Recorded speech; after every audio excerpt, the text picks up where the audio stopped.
আসসালামু আলাইকুম এভরিওয়ান, সবাইকে স্বাগত জানাচ্ছি দ্য কার্ভের আজকের ভিডিওতে। আমরা বলেছিলাম আমরা এবছরে শুরু করব একদম বিগিনিং থেকে। We will start with the principles, elements and theories and then gradually we will move on to Photoshop and Illustrator. So এরই ধারাবাহিকতায় আমরা চলে এসেছি আমাদের আজকের ফার্স্ট ভিডিওতে। আমি জাইদুল যাচ্ছি আপনাদের সাথে, এবং চলুন শুরু করা যাক। আজকে আমরা যেটা দেখব সেটা হচ্ছে what is graphic design. So আমাদেরকে যদি কোনো কিছু শিখতে হয়, কোনো কিছু যদি আমাদেরকে প্র্যাকটিস করতে হয়, তাহলে আমাদেরকে এর কোর একদম বেসিকটা কিন্তু আমাদেরকে জানতে হবে। সো গ্রাফিক ডিজাইন অ্যাকচুয়ালি কী? গ্রাফিক ডিজাইন হচ্ছে দি art or profession of visual communication that combines images, words and ideas to convey information to an audience, specially to produce a specific effect.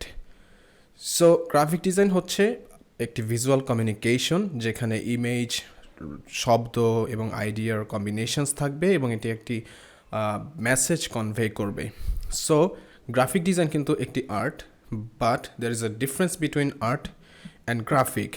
সেটা হচ্ছে design সবসময় একই message convey করবে সবার কাছে, but art হচ্ছে আপনার এক একজনের কাছে এক এক রকমের কনসেপ্ট বা এক এক রকমের মেসেজ কনভে করবে। ফর এক্সাম্পল, রিসেন্টলি 2019-এর শেষের দিকে আমরা দেখেছি একটি ব্যানানা আর্টের কথা, যেটা মিলিয়ন্স অফ ডলার্সে সেল হয়েছে। এটা কিন্তু এক একজনের কাছে এক এক রকমের মেসেজ কনভে করবে, but when it comes to graphic ডিজাইনে কিন্তু সবার কাছে সিমিলার মেসেজ সেন্ড করবে আপনার design. So this is the difference between graphic design and art. And next, graphic design is visual problem solving. So আপনাকে কিন্তু graphic ডিজাইনের মধ্যে ভিজুয়াল একটি প্রবলেম সলভ করতে হবে। ফর এক্সাম্পল, আপনার কাছে অলরেডি কোনো কিছু থাকবে এবং সেইটাকে আপনি কনভে করবেন আপনার ডিজাইনের মাধ্যমে। আপনি অ্যাকচুয়ালি কোনো একটা মেসেজ আপনি সেন্ড করবেন আপনার ডিজাইনের মাধ্যমে। ওটাই কিন্তু হচ্ছে graphic design. And it's not always about making things look cool.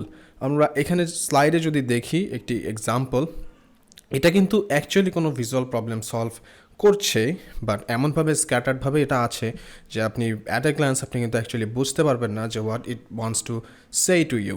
So it has to work. আপনি কুল হওয়াটা ম্যাটার না, but it has to work. আপনি যেই মেসেজটি দিতে চাচ্ছেন সেইটা আপনার গ্রাফিক ডিজাইনের মাধ্যমে কিন্তু দিতে হবে। অ্যান্ড মোস্ট ইম্পর্টেন্টলি, আপনি যেই গ্রাফিক ডিজাইনই করুন না কেন, it should never convey the wrong message. আপনি কোনো ডিজাইন ক্রিয়েট করলে, গ্রাফিক ডিজাইন করতে গেলে আপনার কিন্তু এই জিনিসগুলো মাথায় রাখতে হবে। কজ আপনার ডিজাইন থেকে যদি একটু ভিন্ন রকমের মেসেজ চলে যায়, এটা কিন্তু আপনার টোটালি সব কিছুকে রুইন করে দিবে। আমরা স্ক্রিনে কিছু এক্সাম্পলস দেখতে পাচ্ছি। দিজ আর সাম লোগোস যেখানে হরিবল কিছু মিস্টেকস হয়ে গিয়েছে। It's not actually mistake, but এটা কিন্তু রং মেসেজ কনভে করছে। অ্যান্ড লাস্টলি, ডিজাইনার হিসেবে ইল নিড টু স্টে ক্রিয়েটিভ। আপনাকে ক্রিয়েটিভ হতে হবে। Creativity is a must. এবং ডিটেলসের প্রতি অ্যাটেনশন দিতে হবে। ডিটেলসে যদি একটু মিস হয়ে যায় তাহলে কিন্তু রং মেসেজ চলে যাবে এবং আপনার গ্রাফিক ডিজাইনের যেই মেইন উদ্দেশ্য সেটা কিন্তু ফুলফিল হবে না। And finally, have fun. হ্যাঁ, specially when you are practising পিরিয়ডে কিন্তু আপনি অনেক মজা করতে পারবেন, অনেক ফান করতে পারবেন, এক্সপেরিমেন্ট করতে পারবেন। So I would say start from the beginning, start from the basics. So this is what graphic design is. Graphic design is a art. Yes, আপনিও এটা শিখতে পারবেন। লাইক এনি আদার স্কিল, আপনিও graphic design স্কিলকে improve করতে পারবেন। এবং আপনার এই স্কিলকে ইমপ্রুভ করার জন্যই আমরা রেগুলারলি নিয়ে আসছি নতুন ভিডিওস। সো যদি আপনি আমাদের চ্যানেলটিকে এখনও সাবস্ক্রাইব করে না থাকেন, make sure to hit that subscribe button. এবং দেখা হবে পরবর্তী ভিডিওতে, ইনশাআল্লাহ।